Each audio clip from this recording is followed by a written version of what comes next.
നമ്മൾ ഈ സെഷനിൽ ഡിസ്കസ് ചെയ്യാൻ പോകുന്നത് സീറോസ് ഇയർ ആണ്. ഇതും ഒരു ഇക്കോളജിക്കൽ സക്സഷനാണ്. യൂഷ്വലി സീറിക് കണ്ടീഷൻ അല്ലെങ്കിൽ വളരെ ഡ്രൈ ആയിട്ടുള്ള കണ്ടീഷനിൽ നടക്കുന്ന ഇക്കോളജിക്കൽ സക്സഷനെയാണ് നമ്മൾ സീറോസ് ഇയർ എന്ന് വിളിക്കുന്നത്. അപ്പോൾ succession occurring in dry environmental കണ്ടീഷനെയാണ് സീറോസ് ഇയർ എന്ന് വിളിക്കുന്നത്.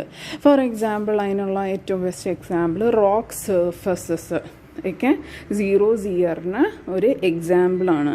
ആൻഡ് റോക്കിൽ നടക്കുന്ന സക്സഷന് നമുക്ക് ഐദർ സീറോസ് ഇയർ എന്ന് വിളിക്കാം, അല്ലെങ്കിൽ വേണമെങ്കിൽ ലിത്തോസ് ഇയർ എന്നും വിളിക്കാം. ഇനി നമ്മൾ ഇവിടെ സക്സഷൻ സ്റ്റാർട്ട് ചെയ്യുന്ന റോക്കിൽ നിന്നാണ്. റോക്കാണ് നമ്മുടെ ബെയർ ആയിട്ടുള്ള ഏരിയ. നമുക്ക് നോക്കാം ഒരു റോക്കിൽ എന്തൊക്കെയാണ് കണ്ടീഷൻസ് പ്രസൻ്റ് ആയിട്ടുള്ളത്, അല്ലെങ്കിൽ ഒരു റോക്കിൻ്റെ ക്യാരക്ടേഴ്സ് എന്തൊക്കെയാണ് വിത്ത് റിലേഷൻ ടു സക്സഷൻ. അപ്പോൾ റോക്ക് എടുക്കുകയാണെങ്കിൽ യൂഷ്വലി വാട്ടർ ഡെഫിഷ്യൻ്റ് ആയിരിക്കും, ഭയങ്കര ഡ്രൈ ആയിട്ടുള്ള കണ്ടീഷനായിരിക്കും. വാട്ടർ ഡെഫിഷ്യൻ്റ് ആയിരിക്കും. ഓർഗാനിക് മാറ്ററും വളരെയധികം കുറവായിരിക്കും. ആൻഡ് യൂഷ്വലി റോക്കിൽ മിനറൽസ് എല്ലാം ഒരു അൺവെതേർഡ് കണ്ടീഷനിലായിരിക്കും കാണപ്പെടുന്നത്. ആൻഡ് എക്സ്ട്രീം ആയിട്ടുള്ള കണ്ടീഷൻസ് ആയിരിക്കും. അതായത് ഡേ ടൈമിൽ വളരെ ഹൈ ടെമ്പറേച്ചർ ആയിരിക്കും, നൈറ്റ് ടൈമിൽ വളരെ ലോ ടെമ്പറേച്ചർ ആയിരിക്കും. അപ്പോൾ ഒരു റോക്കിൻ്റെ ക്യാരക്ടേഴ്സ് നമ്മൾ വിത്ത് റിലേഷൻ ടു സക്സഷൻ പറയുകയാണെങ്കിൽ വാട്ടർ ഡെഫിഷ്യൻ്റ് ആണ്, ഓർഗാനിക് മിനറൽസ് എല്ലാം അൺവെതേർഡ് ആയിട്ടുള്ള കണ്ടീഷനിലാണ്, ഓർഗാനിക് മാറ്റർ ആബ്സെൻ്റ് ആണ്. ആൻഡ് ഇവിടെ ഏറ്റവും ആദ്യം ഫോം ചെയ്യുന്ന കമ്മ്യൂണിറ്റി അല്ലെങ്കിൽ പയോനിയർ കമ്മ്യൂണിറ്റി എന്ന് പറയുന്നത് ക്രസ്റ്റോസ് ലൈക്കൻ ആണ്. ആൻഡ് ഏറ്റവും ലാസ്റ്റ് ഫോം ചെയ്യുന്ന കമ്മ്യൂണിറ്റി അല്ലെങ്കിൽ ക്ലൈമാക്സ് കമ്മ്യൂണിറ്റി എന്ന് പറയുന്നത് ഫോറസ്റ്റ് ആണ്. അപ്പോൾ നമുക്കറിയാവുന്ന പോലെ മിക്ക സക്സഷനുകളുടെയും എൻഡ് എന്ന് പറയുന്നത് ഫോറസ്റ്റ് ആണ്. ചില കേസസിൽ വേണമെങ്കിൽ ഗ്രാസ് ലാൻഡും ആവാം. അപ്പോൾ ഇവിടെ സീറോസ് ഇയറിൽ അല്ലെങ്കിൽ ഒരു റോക്കിൽ നടക്കുന്ന സക്സഷനിൽ ഏറ്റവും ഫൈനൽ അല്ലെങ്കിൽ ക്ലൈമാക്സ് സ്റ്റേജ് എന്ന് പറയുന്നത് ഫോറസ്റ്റ് ആണ്. ആൻഡ് ആസ് യൂഷ്വൽ ബോത്ത് പ്ലാന്റ്സിലും ആനിമൽസിലും ചേഞ്ചസ് ഒക്കെ ചെയ്യുന്നുണ്ട്. പക്ഷെ പ്ലാന്റ്സിൽ നടക്കുന്ന ചേഞ്ചസ് ആണ് കുറേ കൂടെ പ്രോമിനൻ്റ് ആയിട്ട് നമുക്ക് അറിയാൻ പറ്റുന്നത്. അതുകൊണ്ട് തന്നെ ഡിഫറെൻറ്റ് സ്റ്റേജസിനെ നമ്മൾ അവിടെ ഡോമിനേറ്റ് ചെയ്യുന്ന ഏത് ടൈപ്പ് ഗ്രോത്ത് ഫോംസ് ആണ് എന്നുള്ളതിൻ്റെ ബേസിസിലാണ് നമ്മൾ നെയിം ചെയ്തേക്കുന്നത്. അപ്പോൾ ഇതാണ് different stages of succession in zeros year.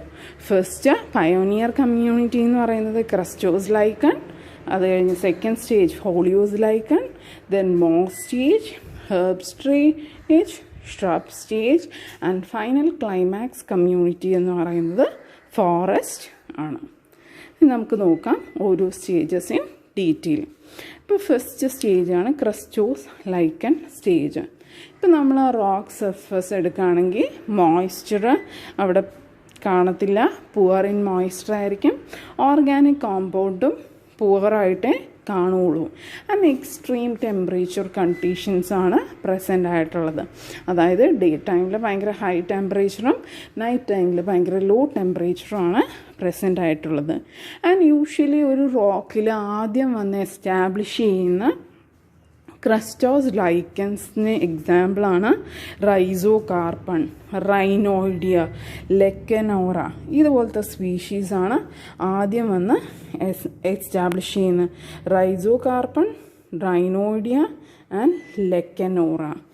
And ഈ ഒരു ലൈക്കൻ അവിടെ ഗ്രോ ചെയ്യുമ്പോഴത്തേക്കും അവർ കുറച്ച് ആസിഡ്സ് ഒക്കെ അവരുടെ റൂട്ടിൽ നിന്ന് പ്രൊഡ്യൂസ് ചെയ്യും. ഇങ്ങനെ ആസിഡ്സ് പ്രൊഡ്യൂസ് ചെയ്യുമ്പോൾ ആ acids weathering of rocks cause ചെയ്യും.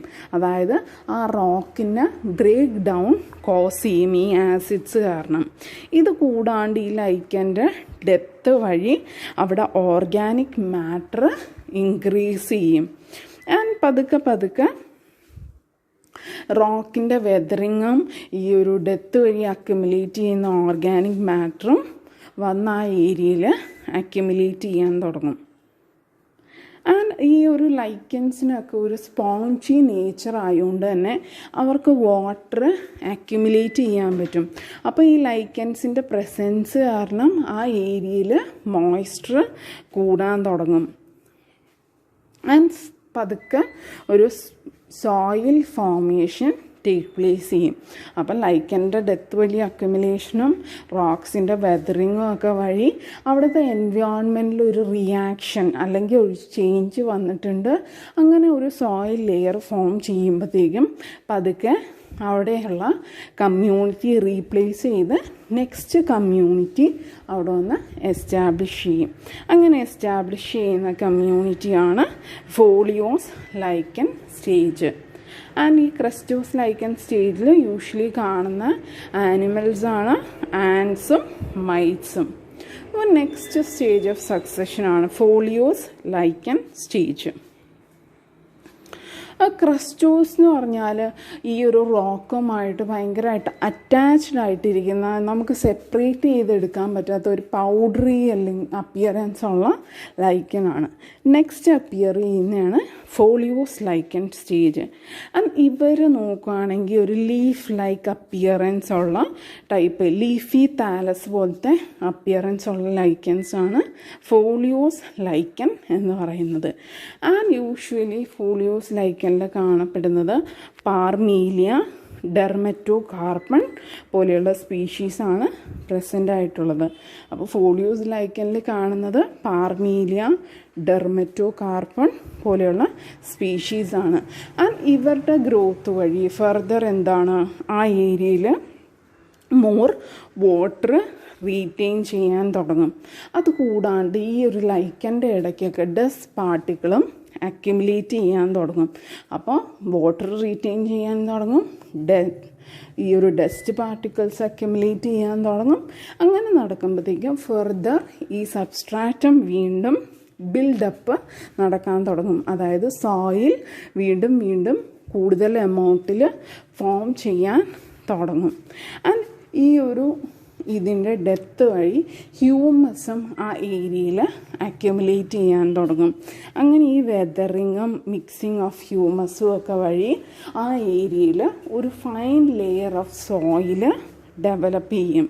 അങ്ങനെ ഒരു fine layer of soil develop ചെയ്യുമ്പോഴത്തേക്കും അവിടെയുള്ള കണ്ടീഷൻസിൽ ചേഞ്ച് വന്നുകൊണ്ട് തന്നെ ഈ ഫോളിയോസ് ലൈക്കനെ റീപ്ലേസ് ചെയ്ത് അടുത്ത സ്റ്റേജ് ആ ഏരിയയിലോട്ട് വരും. ആൻഡ് നെക്സ്റ്റ് സ്റ്റേജാണ് മോസ് സ്റ്റേജ്. അപ്പോൾ തിന്നായിട്ടുള്ളൊരു സോയിൽ അവിടെ ഡെവലപ്പ് ചെയ്തിട്ടുണ്ട്. ഹ്യൂമസ്, ഡസ്റ്റ് പാർട്ടിക്കിൾ, വെതറിങ് ഒക്കെ വഴി ഒരു ഫൈൻ സോയിൽ ലെയർ അക്യുമുലേറ്റ് ചെയ്ത് കഴിഞ്ഞാൽ അവിടെ ആദ്യം പിന്നെ വരാൻ പോണതെന്ന് പറഞ്ഞാൽ മോസ് സ്പീഷീസാണ്. ആൻഡ് യൂഷ്വലി കുറച്ച് സീറിക് ആയിട്ടുള്ള അല്ലെങ്കിൽ സീറോ ഫൈറ്റിക് ആയിട്ടുള്ള മോസസാണ് ആദ്യം ആ ഏരിയയിൽ വരുന്നത്. അപ്പോൾ തിൻ ലെയർ ഓഫ് സോയിലും റോക്ക് സർഫസിലും അവിടെ കാണുന്ന കൊച്ചു കൊച്ചു വിടവുകളിലും ഒക്കെ ഈ മോസ് ഡെവലപ്പ് ചെയ്യാൻ തുടങ്ങും. And usually moss species polytrichum, tortula, grimmia species ഒക്കെയാണ് കാണപ്പെടുന്നത്.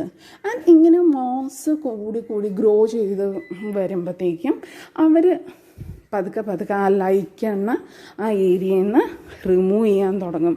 മോസും ലൈക്കണും തമ്മിൽ ഒരു കോമ്പറ്റീഷൻ അവിടെ ഒക്കർ ചെയ്യും. ആൻഡ് പതുക്കെ ആ ലൈക്കൺ ആ ഏരിയയിൽ നിന്ന് റിമൂവ് ചെയ്യപ്പെടും. And further death and decay വഴി ഓർഗാനിക് മാറ്റർ അക്യുമുലേറ്റ് ചെയ്യാൻ തുടങ്ങും സോയിലിൽ. And thickness of soil further increase ചെയ്യാൻ തുടങ്ങും. ആൻഡ് യൂഷ്വലി മോസ്റ്റ് സ്റ്റേജിൽ കാണപ്പെടുന്ന ആനിമൽസ് എന്ന് പറഞ്ഞാൽ സ്മോൾ സ്പൈഡേഴ്സ്, സ്പ്രിംഗ് ടെയിൽസ്, ട്രേഡിഗ്രാറ്റ്സ് പോലെയുള്ള ആനിമൽസാണ് കാണപ്പെടുന്നത്. അപ്പോൾ ഓരോ സ്റ്റേജ് കഴിയും തോറും വെതറിങ് കൂടുതൽ ഇൻക്രീസ് ചെയ്യുന്നു. അവിടുത്തെ സോയിൽ ലെയറിൻ്റെ തിക്നെസ് കൂടി വരുന്നു. അവിടെയുള്ള ഓർഗാനിക് മാറ്റർ ഇൻക്രീസ് ചെയ്ത് വരുന്നു. പിന്നെ ആ സബ്സ്ട്രാറ്റത്തിൽ കൂടുതൽ മോയ്സ്ചർ അക്യുമുലേറ്റ് ചെയ്യാൻ തുടങ്ങുന്നു. അപ്പോൾ ഓരോ സ്റ്റേജിലും നമുക്ക് ഈ എല്ലാ ചേഞ്ചസും വിസിബിളാണ്. അപ്പോൾ മോസിൻ്റെ ഗ്രോത്ത് വഴി വീണ്ടും ആ സോയിലിൻ്റെ തിക്നെസ് കൂടുന്നു. അത് അടുത്ത സ്റ്റേജിലോട്ട് ലീഡ് ചെയ്യുന്നു. നെക്സ്റ്റ് സ്റ്റേജാണ് ഹെർബ് സ്റ്റേജ്. അപ്പോൾ എക്സ്റ്റെൻസീവ് ഗ്രോത്ത് ഓഫ് മോസ്, വീണ്ടും സോയിൽ അവിടെ അക്യുമുലേറ്റ് ചെയ്യും, മോർ മിനറൽസ് അവിടെ അക്യുമുലേറ്റ് ചെയ്യും. അപ്പോൾ അത് ഹെർബ്സിൻ്റെ ഗ്രോത്തിനെ ഫേവർ ചെയ്യുന്ന കണ്ടീഷൻസായിട്ട് മാറും. ആദ്യമൊക്കെ ഹെർബ്സ് വരുമ്പോൾ ആദ്യം എസ്റ്റാബ്ലിഷ് ചെയ്യുന്നത് ആനുവൽസാണ്. ആനിമൽസ് എന്ന് പറഞ്ഞാൽ ഒരു ഇയർ കൊണ്ടിട്ട് ലൈഫ് സൈക്കിൾ കംപ്ലീറ്റ് ചെയ്യുന്നതാണ് ആനുവൽസ്. പിന്നീടാണ് ബൈനിയൽസും പെരിനിയൽസും ഒക്കെ വരുന്നത്. അപ്പോൾ ആദ്യം തന്നെ ഹെർബ് സ്റ്റേജിൽ വരുന്നത് ആനുവൽസാണ്, പിന്നീടാണ് ബൈനിയൽസും പെരിനിയൽസും വരുന്നത്. ഇവരുടെ ഗ്രോത്തും ഡെപ്തും വഴി വീണ്ടും എന്താണ്, അവിടെ ഹ്യൂമസ് അക്യുമുലേറ്റ് ചെയ്യാൻ തുടങ്ങും. വെതറിങ് വഴി സോയിലും ഇൻക്രീസ് ചെയ്യാൻ തുടങ്ങും.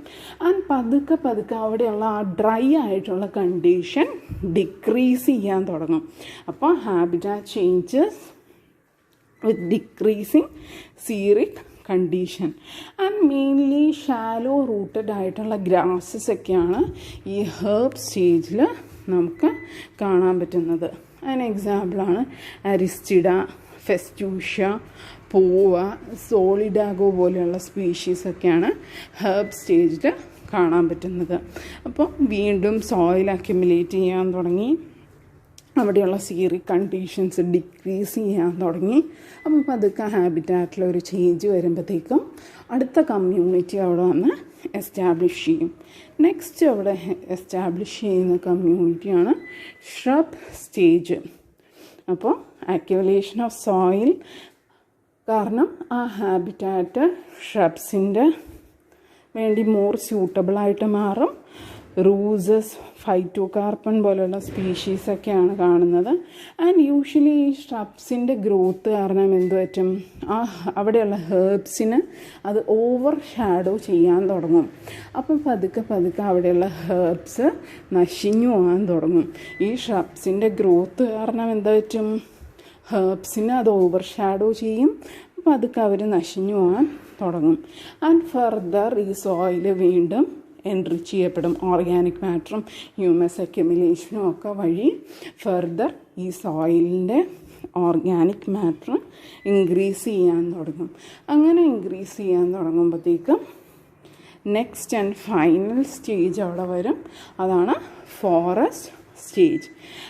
ഇനീഷ്യലി ആ ഏരിയയിൽ വന്ന് എസ്റ്റാബ്ലിഷ് ചെയ്യുന്നത് സീറോ ഫൈറ്റിക് ആയിട്ടുള്ള ട്രീ സ്പീഷീസാണ്. അതായത് ഇച്ചിരി ഡ്രൈ ആയിട്ടുള്ള ഇതിൽ സർവൈവ് ചെയ്യാൻ പറ്റുന്ന ട്രീ സ്പീഷീസാണ് ഇനീഷ്യലി അക്യുമുലേറ്റ് ചെയ്യുന്നത്. ഫർദർ വെതറിങ് ഒക്കെ വഴി ഹ്യൂമസിൻ്റെ കണ്ടൻറ്റ് ഇൻക്രീസ് ചെയ്യുന്നു. പിന്നെ more and more tree species അവിടെ വരാൻ വേണ്ടിയിട്ട് അവിടെയുള്ള കണ്ടീഷൻസ് ഫേവർ ചെയ്യുന്നു. ഇവിടെ കാണുന്ന വെജിറ്റേഷൻ എന്ന് പറഞ്ഞാൽ മീസോഫൈറ്റിക് ആയിരിക്കും. അതായത് ഒരു മീഡിയം റേഞ്ചിൽ വെള്ളം വേണ്ടത്.